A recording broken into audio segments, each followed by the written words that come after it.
کتاب کی تلاوت کی۔ اللہ رب العزت کی بارگاہ میں دعا ہے کہ اللہ رب العزت حق اور سچ بیان کرنے کی توفیق عطا فرمائے، اور اس آیت کریمہ میں جو اللہ رب العزت نے ہمیں حکم دیا اس پر مجھے اور آپ کو عمل کرنے کی توفیق عطا فرمائے۔ جیسا کہ آج کا موضوع ہے انفاق فی سبیل اللہ، اللہ کے راستے میں خرچ کرنا۔ جو بندہ اللہ کے راستے میں خرچ کرتا ہے، اللہ کی راہ میں خرچ کرتا ہے، خرچ کرنے کے مصارف کو بھی اچھی طرح جانتا ہے تو اللہ اس پر بڑا کرم فرمایا کرتا ہے۔ اور اللہ رب العزت نے خود ارشاد فرمایا کہ وَسَارِعُوا إِلَىٰ مَغْفِرَةٍ مِّن رَّبِّكُمْ، اپنی مغفرت کے بارے میں اپنے رب سے جلدی کرو، یعنی ہر وہ کام ایسا جہاں پر میرا رب مغفرت فرماتا ہے ان کاموں میں جلدی کیا کرو۔ اب مغفرت والے کون سے کام ہیں؟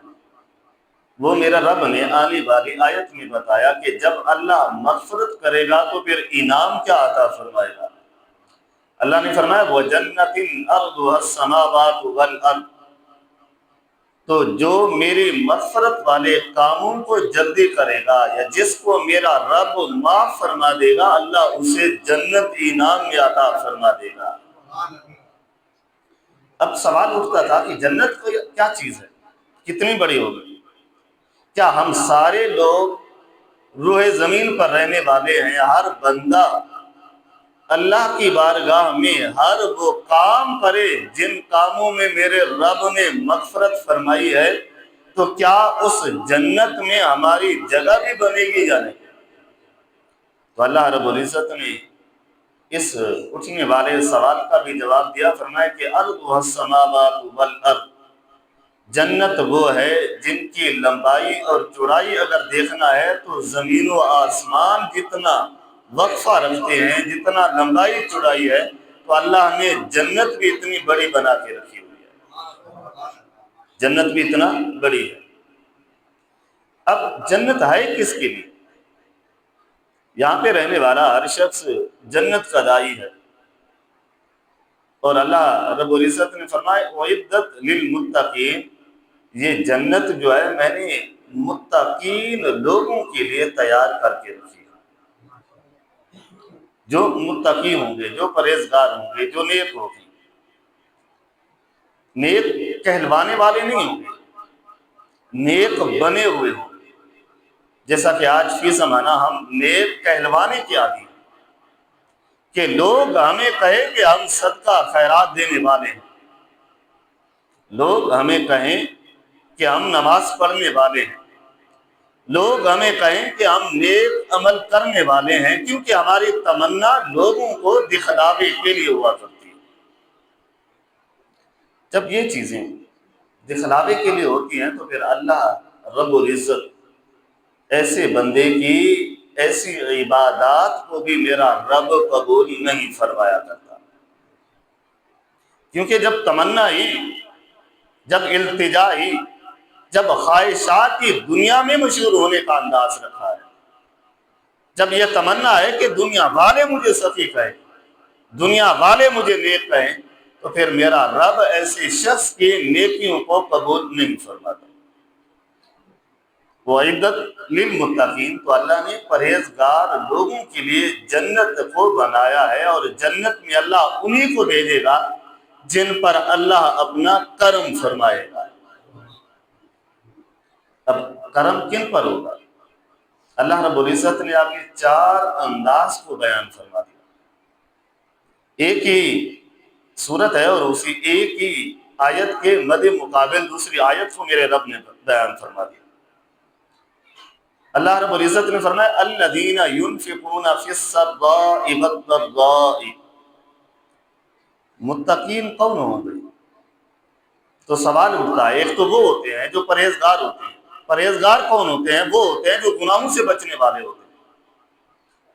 جب اللہ رب العزت ہمیں یہ توفیق عطا فرماتا ہے کہ ہم جب گناہوں سے بچنے والے بن جاتے ہیں تو پھر اللہ کی راہ میں خرچ کرنے والے بھی بن جایا کرتے ہیں۔ اللہ رب العزت نے فرمایا کہ الذین ینفقون، اور وہ لوگ جو خرچ کرتے ہیں، فی السراء والضراء، چاہے وہ خوشحالی کا انداز ہو چاہے وہ تنگی کا انداز ہو، چاہے وہ خوشحال ہیں، اللہ نے انہیں بہت سارے مال دولت سے نوازا ہوا ہے، پھر بھی وہ اللہ کی راہ میں خرچ کرتے ہیں۔ یا تو وہ لوگ ہیں جو خود تنگ ہیں اور تنگ کے انداز سے بھی وہ اللہ کی راہ میں خرچ کرنا نہیں چھوڑتے۔ اب اللہ رب العزت نے اعدت للمتقین کی تشریح اس انداز سے فرما دی کہ ان میں سے پہلا شخص وہ ہوگا، چاہے خوشحال انداز میں ہو چاہے تنگی کے عالم میں ہو، پھر بھی اللہ کی راہ میں خرچ کرنا نہیں چھوڑا کرتا۔ اور اس انداز کو تھوڑا سا ان دو احادیث مبارکہ سے سمجھیے کہ جب غزوہ تبوک کا عالم تھا، موقع تھا، تو اس وقت دو صحابیوں کا ذکر بڑے خوبصورت انداز سے ملتا ہے، اور بے شمار اور صحابہ بھی بڑھ چڑھ کر حصہ لے رہے تھے۔ اور غزوہ تبوک کے موقع پر حضور صلی اللہ علیہ وسلم نے یہ ارشاد فرمایا کہ اے ایمان والو، تمہارے مال اور دولت کی آج اسلام کو ضرورت پڑ رہی ہے۔ تو غزوے میں جانا تھا، تو حضرت عثمان غنی رضی اللہ تعالیٰ عنہ کے بارے میں ملتا ہے کہ 10,000 مجاہدین کی سواری کا بھی انتظام فرمایا اور ان کے کھانے پینے کا بھی انتظام فرمایا تھا۔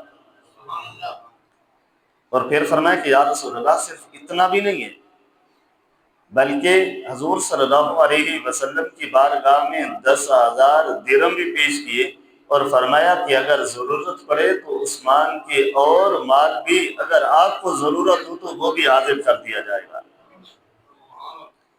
اب اس آیت کریمہ میں ينفقون فی السراء، خوشحالی کے عالم میں بھی اللہ کے بندے اللہ کی راہ میں ضرور خرچ کیا کرتے ہیں۔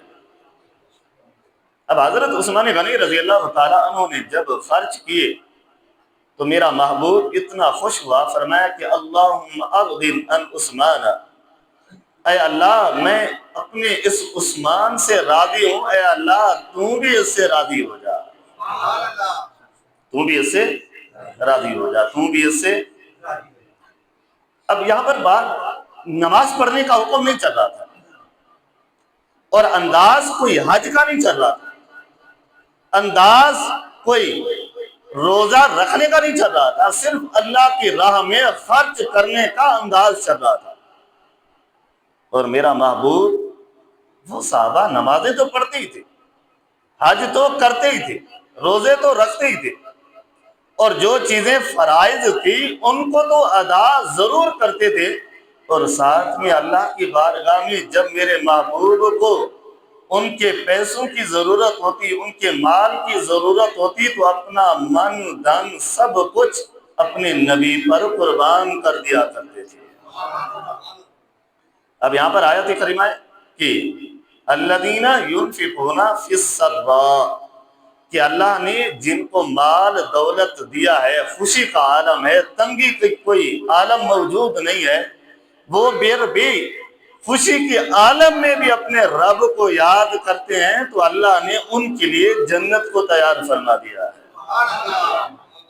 اب دوسرا لفظ ہے وَالضَّرَّاءِ، اب تنگی کے عالم میں گھر میں کچھ بھی نہ ہو اور اپنے ہاتھ میں بھی کچھ بھی نہ ہو، پھر بھی وہ اللہ کی راہ میں خرچ کرنے والے بنے ہوئے ہوں، تو میرا رب ان سے بھی، میرا محبوب ان سے بھی خوشی کا اظہار فرمایا کرتا ہے۔ اس انداز کو تھوڑا سا اس صحابی رسول سے سمجھیے کہ ایک صحابی رسول جن کا نام تھا حضرت ابو عقیل انصاری رضی اللہ تعالیٰ عنہ، جب حضور صلی اللہ علیہ وسلم نے اعلان فرمایا غزوہ تبوک کے لیے، تو یہ گھر دوڑے، پوچھا کچھ گھر میں ہے؟ تو آپ کی اہلیہ محترمہ نے کہا کہ نہیں، گھر میں تو کچھ بھی نہیں ہے، یہاں تک کہ کھانے کے لیے بھی کچھ بھی نہیں ہے، دینے کے لیے تو درکنار رہا، خیرات دینے کے لیے، صدقہ دینے کے لیے، یا حضور صلی اللہ علیہ وسلم کی بارگاہ میں جمع کرانے کے لیے تو درکنار رہا، اور یہاں پر گھر میں بھی کچھ موجود نہیں۔ اور یہ صحابی، اور آیت ہے وَالضَّرَّاءِ، کہ تنگی کے عالم میں بھی اللہ کی راہ میں خرچ کرتے. گئے، ایک یہودی کا باغ تھا. اس یہودی کو کہا کہ میں تمہارے باغ میں پانی لگاتا ہوں. اور آج کل جیسا ٹیوب ویل کے ذریعے سے پانی لگایا جاتا ہے، اس وقت ایسا انداز نہیں ہوا کرتا تھا. کنویں ہوتے تھے، وہاں سے پانی بھر کر جہاں پر باغات ہوتے تھے وہاں پر پانی چھوڑا جاتا تھا، لگایا جاتا تھا، اور پانی کو بھر کر لایا جاتا تھا. جیسے آج ہم گھر کے لیے پانی بھر کر دے جاتے ہیں، تو اس وقت جو کھیت ہوتے تھے ان کھیتوں پر جو پانی لگانے کا انداز ہوتا تھا وہ اس طرح ہوا کرتا تھا. اس صحابی نے اس یہودی کو کہا کہ میں ایسا کرتا ہوں، تیرے باغات کو سیراب کر دیتا ہوں پانی سے، اس کے بدلے میں تم مجھے کیا دو گے؟ تو اس یہودی نے کہا کہ کیونکہ وہ باغات جو تھے، وہ کھیت جو تھا کھجوروں کا تھا، تو انہوں نے کہا کہ میں تمہیں 2 سا کھجوروں کے دوں گا. تو سا آج کے دور میں جیسے 5 یا 6 کلو کا وزن ہوتا ہے، تو اس کو سا کہا جاتا ہے.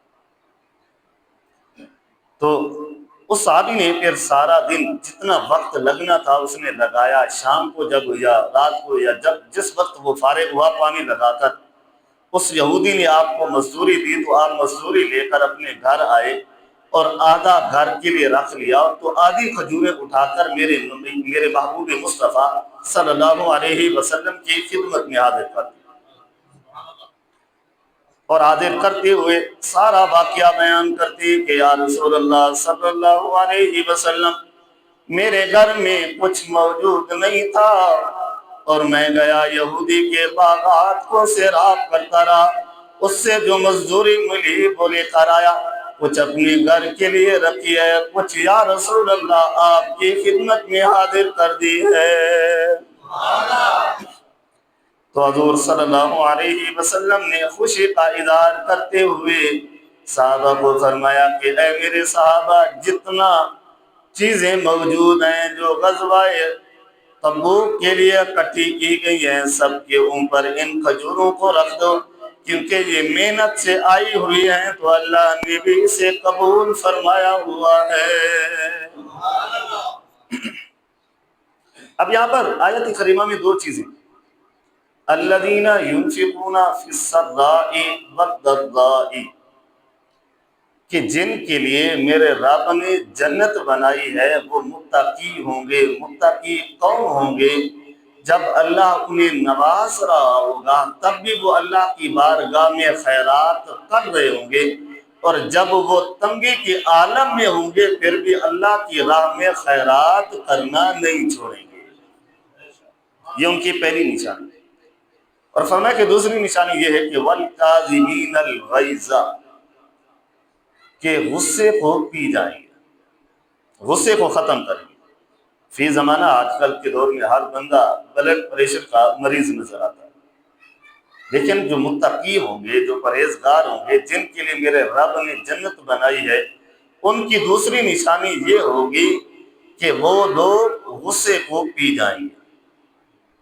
اگر اس واقعے کو حضرت امام زین العابدین رضی اللہ تعالیٰ عنہ کے انداز سے دیکھا جائے،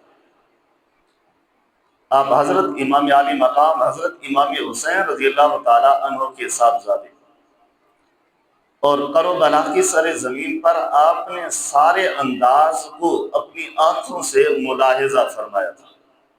جس طرح سے کوفی ظلم و ستم کر رہے تھے، اور جس طرح سے پیاس کا عالم تھا، جس طرح سے سروں کو جسموں سے جدا کیا جا رہا تھا، تو وہ سارا عالم آپ اپنی آنکھوں سے دیکھا کرتے تھے. اور تاریخ میں یہ بھی ملتا ہے کہ جب آپ اس کربلا کی زمین کے بعد واپس جب گھر لوٹے تھے تو الگ ایک جنگل پر اپنا مقام تیار کیا تھا، اور وہیں پر اپنی بقیہ زندگی کو گزارا تھا، اور کسی نے آپ کو اس کے بعد ہنستے ہوئے نہیں دیکھا تھا. اور تاریخ میں یہ بھی آتا ہے کہ جب آپ پانی پینے شروع کرتے تھے، جب پانی پینے کے لیے اس برتن کو اپنے لبوں سے لگانے سے پہلے آپ کی آنکھوں سے آنسو جاری ہو جایا کرتے تھے. وہ پیاس کا منظر یاد آیا کرتا تھا کہ کس طرح سے ان کوفیوں نے آپ کے اہل بیت کو پیاس کے انداز سے نڈال کیا تھا. اور آپ کی ایک خادمہ تھی جو آپ کو وضو کرانا، آپ کے کام کاج کرنا یا آپ کی خدمت کرنے کے لیے وہ مختص ہوئی تھی۔ ایک مرتبہ ہوا یوں کہ وہ گرم پانی لے کر آئی، آپ کو وضو کرانے لگی تو ان کے ہاتھ سے وہ برتن چھوٹا، تو برتن سے بھی آپ کے جسم میں زخم آئے، اور گرم پانی تھا، اس گرم پانی سے بھی آپ کے جسم کو تکلیف پہنچی تھی۔ اور آج اگر فی زمانہ ہم دیکھ لیں کہ اگر چائے ہمارے اوپر گر جائے تو ہم کتنا درد سے کرا اٹھتے ہیں۔ تو میرے رب نے فرمایا کہ جن کے لیے میں نے جنت بنائی ہے وہ متقی ہوں گے۔ متقی کی دوسری نشانی وہ یہ ہوگی کہ جب انہیں غصہ آئے گا تو فوراً اس غصے کو پی جایا کریں گے۔ تو جب آپ کی جو خادمہ تھی ان کے ہاتھ سے جب وہ برتن گرا تو آپ کے چہرے کے تیور بدل گئے، انداز بدل گئے۔ جب اس خادمہ نے آپ کے چہرہ اقدس کو دیکھا تو پھر فوراً اس آیت کریمہ کے اس حصے کو پڑھا کہ وَالْقَاذِمِينَ الْغَيْظَ، تو متقی تو وہ لوگ ہوتے ہیں جو اپنے غصے کو پی جایا کرتے ہیں۔ تو حضرت امام زین العابدین رضی اللہ تعالیٰ عنہ نے فرمایا کہ میں نے اپنے غصے کو پی لیا۔ پھر فرمایا کہ وَالْعَافِينَ عَنِ النَّاسِ، تو متقی کی یہ بھی نشانی ہوتی ہے وہ لوگوں کے گناہوں کو بھی معاف فرما دیا کرتے ہیں۔ تو حضرت امام زین العابدین رضی اللہ تعالیٰ عنہ نے فرمایا کہ اے خادمہ میں نے تجھے معاف بھی کر دیا ہے۔ پھر فرمایا کہ واللہ یحب المحسنین، اللہ وہ ہے جو محسنین کو بڑا پسند فرماتا ہے۔ تو حضرت امام زین العابدین رضی اللہ تعالیٰ عنہ نے غصے کو ختم کیا اور معاف بھی کیا، اور ساتھ میں فرمایا اے خادمہ تو نے مجھے اس آیت کے ذریعے سے متقی لوگوں کا انداز بتا دیا کہ جا آج میں نے تمہیں آزاد بھی کر دیا ہے۔ متقی لوگوں کا یہ انداز ہے۔ اب یہاں پر وَالْقَاذِمِينَ الْغَيْظَ، کہ متقی وہ لوگ ہوتے ہیں جو غصے کو پی جایا کرتے ہیں۔ ایک تو وہ ہے جو جس پر ہمیں غصہ آیا وہ ہمارے انداز سے، ہمارے اخلاق سے یا ہم سے وہ زیادہ طاقتور ہے، اس میں تو ہم ہر حال میں غصے پر صبر کریں گے۔ لیکن بات وہاں پر آ رہی ہے جہاں پر ہم قدرت رکھتے ہوئے، طاقت رکھتے ہوئے کسی چھوٹے پر یا غریب پر یا مزدور پر یا اپنے بچے پر غصہ آ جائے، پھر غصہ کھا کر پھر ہم صبر کر لیں، کوئی سزا نہ دیں، تو اللہ یہ متقین کی نشانیوں میں اسے بیان فرما دیتا ہے۔ اور ہمارا بھی یہی انداز ہونا چاہیے، کیونکہ ہم اگر کسی سے قوت میں، طاقت میں بڑے ہیں تو ہم سے بھی کوئی طاقت اور قوت میں بڑا ضرور ہے۔ اگر آج ہم دوسروں پر رحم کرتے ہیں، انہیں معاف کر دیتے ہیں، تو کل قیامت والے دن اللہ بھی ہم پر رحم فرمائے گا اور اللہ ہمارے گناہوں کو بھی معاف فرما دے گا۔ تو جو دنیا میں رحم کرتا ہے کل قیامت والے دن اللہ اس پر رحم کرے گا۔ جو دنیا میں اپنے سے کمزوروں پر رحم نہیں کرتا، کل قیامت والے دن اللہ بھی ایسے شخص پر رحم نہیں کرے گا۔ اور فرمایا کہ تیسری نشانی یہ ہے کہ وَالْعَافِينَ عَنِ النَّاسِ، کہ وہ لوگوں کو معاف کر دیتے ہیں۔ اب معاف کرنے والے لوگ بھی بڑے اعلیٰ اور عرفہ لوگ ہوتے ہیں۔ اگر کوئی شخص غلطی کر بیٹھا، جا کر وہ جس کی غلطی کی ہے اس سے معافی مانگتا ہے، وہ معاف کر دیتا ہے، اس معاف کو بھی معمولی نہ سمجھا جائے۔ معاف کرنا ہر شخص کی طاقت اور قوت نہیں ہوتی، ہر شخص کے بس کی بھی بات نہیں ہوتی، اور وہ لوگ ہی معاف کرتے ہیں جنہیں اللہ پسند فرمایا کرتا ہے۔ ورنہ کتنے ایسے لوگ ہیں غلطی ابھی ہوتی نہیں، یا بس اوقات غلطی ہونے والی ہوتی ہے یا ہو چکی ہوتی ہے، وہ معاف کرنا تو درکنار رہا، اس کا حساب بھی پورا لے لیا کرتے ہیں۔ اور اللہ فرماتا ہے واللہ یحب المحسنین، اللہ وہ ہے جو محسنین کو، احسان کرنے والوں کو بڑا پسند فرماتا ہے۔ اب اس آیت کریمہ میں تینوں انداز کو دیکھیں گے تو احسان کرنے والے ہی ہوں گے۔ جو اللہ کی راہ میں خرچ کرتے ہیں وہ بھی احسان کرتے ہیں، جو غصے کو پی جاتے ہیں وہ بھی احسان کرتے ہیں، جو لوگوں کو معاف کرتے ہیں وہ بھی احسان کرتے ہیں۔ تو اللہ رب العزت فرماتا ہے کہ میں رب وہ ہوں، واللہ یحب المحسنین، میں اتنے جتنے بھی لوگ ہیں، یہ جتنے بھی احسان کرنے والے ہیں، ان سب کو میں بڑا پسند فرمایا کرتا ہوں۔ اب میرا رب پسند فرماتا ہے تو پسند اسے فرمائے گا نا جسے اللہ یہ تینوں خصلتیں عطا فرمائے گا۔ اگر کسی کو تینوں خصلتیں نہیں ہیں، اگر 4 خصلتیں بنا دیں تو چاروں خصلتیں نہیں ہیں، تو پھر اللہ کے پسندیدہ بندے بھی نہیں۔ اور اس ماہ مقدس میں اللہ فرماتا ہے الذین ينفقون فی السراء والضراء، کہ اللہ فرماتا ہے کہ وہ بندے جو خرچ کرتے ہیں، چاہے خوشحالی کے عالم میں ہو چاہے تنگی کے عالم میں ہو۔ اور اللہ رب العزت پاکیزہ ہے تو پاکیزہ رزق کو ہی پسند فرماتا ہے۔ حضور صلی اللہ علیہ وسلم نے فرمایا کہ ان اللہ طیب لا يقبل الا الطیب، کہ اللہ وہ ہے، بے شک اللہ پاکیزہ ہے، طیب ہے، اور اللہ جس چیز کو قبول فرماتا ہے وہ بھی پاکیزہ اور طیب ہونی چاہیے۔ اب سوال اٹھتا ہے کہ الذین ينفقون فی السراء والضراء، کسی کا کوئی ایسا کاروبار ہو جو حرام کا کاروبار ہو، یا کوئی ایسا شخص ہو جو کماتا حرام ہو، کیا اس حرام سے بھی صدقہ کیا جائے گا یا نہیں؟ کیا اسے بھی فائدہ ملے گا؟ تو یہاں پر اللہ کے محبوب نے فرمایا کہ اللہ کبھی بھی حرام چیز کو، حرام مال کو پسند نہیں فرماتا، کیونکہ اللہ طیب ہے تو وہ پاکیزہ مال کو ہی پسند فرماتا۔ تو یوں سمجھے کہ خیرات، زکوٰۃ، صدقات اللہ انہی کے پسند فرماتا ہے جو اپنے حلال رزق سے اللہ کی بارگاہ میں خرچ کیا کرتے ہیں۔ اب کوئی شخص اللہ معاف فرمائے کہ حرام کا کاروبار کر کے پھر وہ خیرات کرتا پھرے، تو اللہ کبھی بھی ایسے شخص کی خیرات کو قبول نہیں فرماتا۔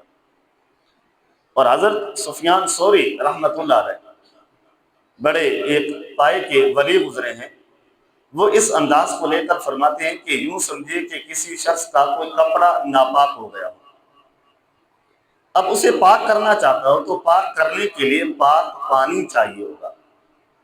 اگر آگے ناپاک پانی ہے، اسی سے کپڑے کو پاک کر رہا ہے، وہ کبھی پاک کپڑا نہیں ہوگا۔ ناپاک کپڑے کو ناپاک پانی سے پاک جیسے نہیں کر سکتے یا نہیں ہوگا، اسی طرح سے حرام مال کو کما کر اللہ کی بارگاہ میں دینا، تو اس کی مثال بھی ایسی ہے جیسے خراب کپڑے کو، ناپاک کپڑے کو ناپاک پانی سے دھونے سے جس طرح وہ کپڑا پاک نہیں ہوگا، اسی طرح ایسے بندے کی نہ زکوٰۃ قبول ہوگی نہ خیرات قبول ہوا کرے گی۔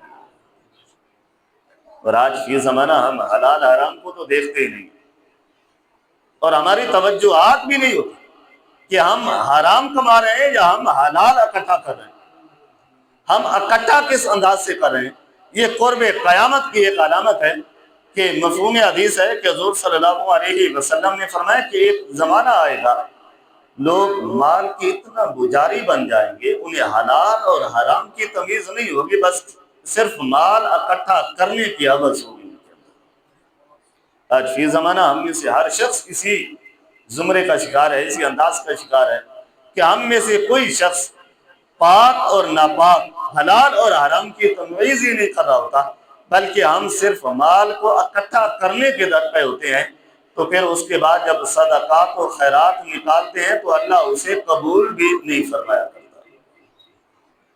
اب ایک واقعات ہیں کہ کس طرح سے اللہ رب العزت جو صدقہ نکالتے ہیں ان صدقوں کو اللہ کیسے قبول فرماتا ہے۔ صدقہ نکالتے ہوئے سب سے پہلے آپ دیکھا کریں کہ کوئی متقی، پرہیزگار، اہل علم شخص ہے یا دینی ادارہ ہے تو اسے دیا کریں، کیونکہ تمہارے صدقے سے وہ کوئی ایسی چیز یا کتاب یا دینی علم کے لیے خرچ کرے گا، تمہیں ثواب در ثواب اللہ عطا فرمائے گا۔ صدقہ، خیرات اور زکوٰۃ کوشش کیا کرے اس انداز سے نکالا کرے، ورنہ اپنے رشتہ داروں میں، اپنے عزیز و اقاروں میں، اپنے محلے میں رہنے والے غریبوں کو بھی دینا چاہیے۔ یہ نہیں کہ ان کو دینے سے کوئی فائدہ نہیں ہوگا، بلکہ ان کو دینے سے بھی فائدہ ہوگا، لیکن زیادہ فائدہ کہاں ہوگا کہ جب کوئی متقی، پرہیزگار، اہل علم شخص کو دیں گے تو وہ ہمارا مال، ہمارا صدقہ، ہماری زکوٰۃ، ہماری خیرات کسی غلط کاموں میں استعمال نہیں ہوگی، بلکہ وہ اچھے کاموں میں ہی استعمال ہو رہی۔ حضرت سلیمان علیہ السلام جو حضرت داؤد علیہ السلام کے بیٹے، اور جن کو اللہ رب العزت نے نبوت کے تاج سے بھی نوازا تھا اور بادشاہی کے تاج سے بھی نواز دیا تھا، اور آپ کو اللہ رب العزت نے اس انداز سے علم اور حکمت عطا فرمائی ہوئی تھی کہ آپ انسان کو انسان رہے، آپ جانوروں کی بولی کو بھی سمجھا کرتے تھے۔ ایک چیل آئی آپ کی خدمت میں اور کہنے لگی کہ ایک درخت ہے، وہاں پر میں نے اپنا گھونسلہ بنایا ہوا ہے، وہاں پر انڈے دیتی ہوں، بچے ہوتے ہیں، جو اس درخت کا مالک ہے وہ آ کر میرے بچوں کو اٹھا کر لے جاتا ہے۔ تو حضرت سلیمان علیہ السلام نے فوراً اس بندے کو بلوایا اور کہا کہ تم اس چیل کے بچوں کو کیوں غضب کرتے، کیوں اٹھاتے، تو آئندہ تم نے کبھی ان کو نہیں اٹھانا۔ تو اس شخص نے کہا کہ ٹھیک ہے آئندہ کبھی نہیں اٹھاؤں گا۔ تو ساتھ میں حضرت سلیمان علیہ السلام نے 2 جنوں کی ڈپٹی بھی لگا دی کہ اس درخت کی تم نے حفاظت بھی کرنی۔ تو جب وقت گزرا، اس چیل کے انڈے دینے کا وقت آیا، اس نے پھر وہ انڈے دیے، پھر بچے ہوئے۔ جس شخص کو حضرت سلیمان علیہ السلام نے منع فرمایا تھا کہ تم نے دوبارہ اس کو ہاتھ نہیں لگانا، وہ حضرت سلیمان علیہ السلام کی نصیحت کو بھول گیا اور وہ چڑھا درخت پہ جب چڑھنے لگا تھا تو اس کے ہاتھ میں ایک روٹی تھی، تو اس نے کہا کہ روٹی میں تو اب کھاؤں گا نہیں، کیوں نہ اس کو صدقہ کر دیتا ہوں۔ اس کو خیرات کر دیا، اور خیرات کر کے وہ اس درخت پر چڑھا، چڑھ کر ان کے بچوں کو اٹھایا، اٹھا کر پھر اپنے کام پہ چلا گیا۔ وہی چیل جب دوبارہ آئی، اپنے گھونسلے میں بچوں کو نہ پایا، تو جا کر پھر حضرت سلیمان علیہ السلام کی بارگاہ میں شکایت درج کی۔ شکایت لگائی تو حضرت سلیمان علیہ السلام نے ان 2 جنوں کو بلایا جن کی یہ ڈپٹی لگائی ہوئی تھی کہ تم نے اس درخت کی حفاظت کرنی ہے، اگر یہ شخص آئے دوبارہ تو اس کو چیر کر، اس کے ٹکڑے کر کے ایک ٹکڑے کو مشرق میں ڈالنا ہے اور دوسرے ٹکڑے کو اس کے مغرب میں ڈال دینا ہے۔ تو ان جنوں کو بلایا، وجہ کیا ہے؟ انہوں نے کہا حضور بات یہ ہے کہ جب یہ درخت کے قریب آیا تھا تو اس نے صدقہ کر دیا تھا، اللہ کی راہ میں روٹی خیرات کر دی تھی، تو اللہ رب العزت نے پھر اس کی حفاظت میں 2 فرشتوں کو مختص فرما دیا، اور ہم جب اس کو پکڑنے جا رہے تھے ان فرشتوں نے ہمیں اٹھا کر ایک کو مشرق میں ڈال دیا تھا اور دوسرے کو مغرب میں ڈال دیا تھا۔ اور یہاں پر واقعہ بیان کرنے کا مقصد یہ ہے کہ جب ہم اللہ کی راہ میں خرچ کرتے ہیں، بڑی سی بڑی مصیبتیں بھی اللہ ہم سے دور کر دیا کرتا ہے، اور بڑی بڑی مصیبتوں سے اللہ ہمیں محفوظ فرماتا ہے جب ہم اللہ کی بارگاہ میں خیرات کرتے ہیں، جب اللہ کی بارگاہ میں صدقہ کرتے ہیں، جب اللہ کی راہ میں ہم دیتے ہیں، تو اللہ ان جنات سے بھی حفاظت فرماتا ہے اور اللہ ہر بیماری سے بھی بندے کو محفوظ فرما دیتا ہے۔ اور احادیث مبارکہ میں حضور صلی اللہ علیہ وسلم نے فرمایا کہ قال رسول اللہ صلی اللہ علیہ وسلم ان صدقۃ المسلم، کہ فرمایا کہ جو مسلمان شخص صدقہ کرتا ہے اللہ رب العزت اس کو بری موت سے بھی محفوظ فرماتا ہے۔ اور صدقہ کتنا دیا جاتا ہے؟ وہ بندہ اپنی طاقت سے دیتا ہے، اپنی حیثیت سے دیتا ہے۔ یہ نہیں کہ صدقہ مختص کیا جائے کہ اتنا ہی دینا ہے، نہیں، بلکہ جتنی گنجائش ہو، جتنی طاقت ہو، جتنا اللہ نے دیا ہے اپنی مرضی سے وہ صدقہ دینا ہوتا ہے۔ جب ہم یہ صدقہ دیتے ہیں تو اللہ کتنا ہمیں محفوظ فرما دیتا ہے۔ اور حضرت رافع بنت خدیج رضی اللہ تعالیٰ عنہ، یہ صحابی رسول ہیں، فرماتے ہیں کہ الصدقہ، تو فرمایا کہ صدقہ وہ ہے جو 70 مصیبتوں سے اللہ رب العزت اس بندے کو محفوظ فرما دیتا ہے۔ 70 مصیبتیں، اور 70 مصیبتیں آج کل کے دور میں دیکھیں تو ہر گھر میں مصیبتوں نے ڈیرا ڈالا ہوا ہے۔ اور مصیبتیں کوئی ایک خاص چیز کو نہیں کہا جاتا، کسی خاص چیز کا نام ہم مصیبت رکھنے وہ نہیں ہے، بلکہ ہر آنے والی تکلیف، ہر آنے والی رکاوٹ کو مصیبت کہا جاتا ہے۔ کہ ایک بندہ چل پڑا ہے، راستے میں اس کا کام نہیں ہوا تو یہ بھی اس کے لیے مصیبت ہے، اور جا رہا تھا کہ موٹر سائیکل خراب ہو گیا، یہ بھی اس کے لیے مصیبت ہے۔ جب وہ بندہ صدقات نکالتا ہے، اللہ کی راہ میں صدقہ دیتا ہے، تو پھر اللہ اس پر بڑا کرم فرمایا کرتا ہے۔ اور ایک حدیث مبارکہ حضرت انس بن مالک رضی اللہ تعالیٰ عنہ اس حدیث کے راوی ہے، اور یہ حدیث ترمذی شریف میں بھی موجود ہے، مسند امام احمد میں بھی موجود ہے، شعب الایمان میں بھی موجود ہے، اور کنز العمال میں بھی موجود ہے۔ اور یہاں پر ایک بندے کے بارے میں اللہ رب العزت نے کہ جب زمین کو پیدا کیا تو زمین میں جنبش آئی، تو اللہ نے اس کے اوپر پہاڑ کو رکھ دیا، تو فرشتوں نے عرض کی کہ مالک کیا اس پہاڑ سے بھی کوئی چیز زیادہ سخت ہے؟ تو یہ ایک واقعہ جو احادیثوں میں موجود ہے، تو اللہ رب العزت نے فرمایا کہ ہاں قال نعم الحدید، اس پہاڑ سے زیادہ سخت چیز میں نے لوہے کو بنایا۔ تو پھر فرشتوں نے عرض کی کہ یا ربی حل من خلقت کا شیء اشد، کیا اس لوہے سے بھی کوئی چیز زیادہ سخت ہے؟ تو قال نعم النار، تو حضور صلی اللہ علیہ وسلم نے فرمایا کہ اللہ نے فرشتوں کو جواب دیا کہ آگ ہے، اس کو میں نے اس لوہے سے بھی زیادہ سخت پیدا فرمایا۔ تو پھر فرشتوں نے عرض کی کہ مالک کیا اس آگ سے بھی کیا کوئی چیز زیادہ سخت ہے؟ تو اللہ رب العزت نے فرمایا کہ قال نعم الماء، ہاں میں نے پانی کو اس آگ سے بھی زیادہ سخت بنایا۔ پھر پوچھا کہ اللہ کے فرشتوں نے اللہ کی بارگاہ میں پھر عرض کی کہ مالک یہ بتائیں کیا اس پانی سے بھی کوئی چیز زیادہ سخت ہے؟ تو فرمایا کہ قال نعم الریح، کہ ہاں میرے فرشتے ہوا کو میں نے اس پانی سے بھی زیادہ سخت بنایا۔ تو پھر فرشتوں نے عرض کی کہ مالک اس ہوا سے بھی کوئی چیز سخت ہے؟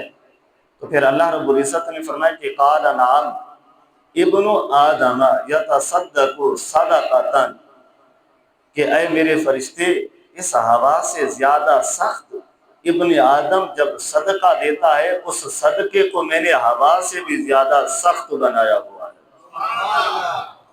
اور فرمایا کہ جب کوئی بندہ بیمینہ یخفیہا وعن شمالہ، کہ صدقہ جب ادا کرتا ہے، ایک ہاتھ سے صدقہ دیتا ہے، اس کا دوسرے ہاتھ کو علم نہیں ہوتا، تو ایسا صدقہ جو ریاکاری سے محفوظ ہو، یہاں تک کہ ایک ہاتھ کو بھی علم نہ ہو، لوگ تو اس پر آگاہ ہوں، یہ درکنار رہا، تو ایسے صدقے کو ان تمام چیزوں سے زیادہ بھاری میں نے پیدا فرمایا ہوا ہے۔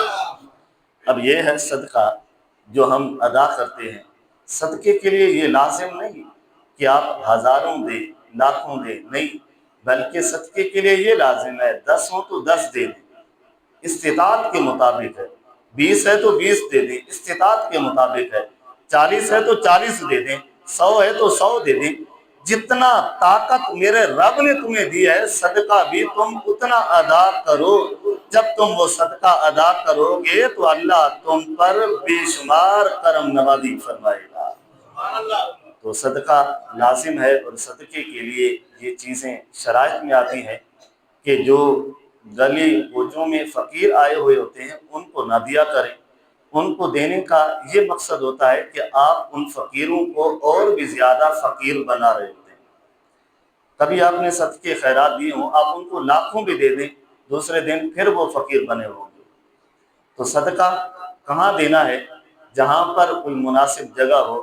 صدقہ نافلہ ہوتا ہے تو وہ مسجد میں بھی دیا جاتا ہے، صدقہ واجب ہو تو وہ کسی فرد واحد کو اس کو ملکیت میں دیا جاتا ہے، زکوٰۃ ہو تو وہ بھی کسی کو ملک میں دیا جاتا ہے۔ تو کوشش کریں اپنے محلے میں، اپنے رشتہ داروں میں، اپنے علاقے میں جہاں پہ رہتے ہیں وہیں پر صدقات دیں، تو اللہ رب العزت ہم پر ضرور کرم فرمائے گا۔ باخر دعوانا الحمد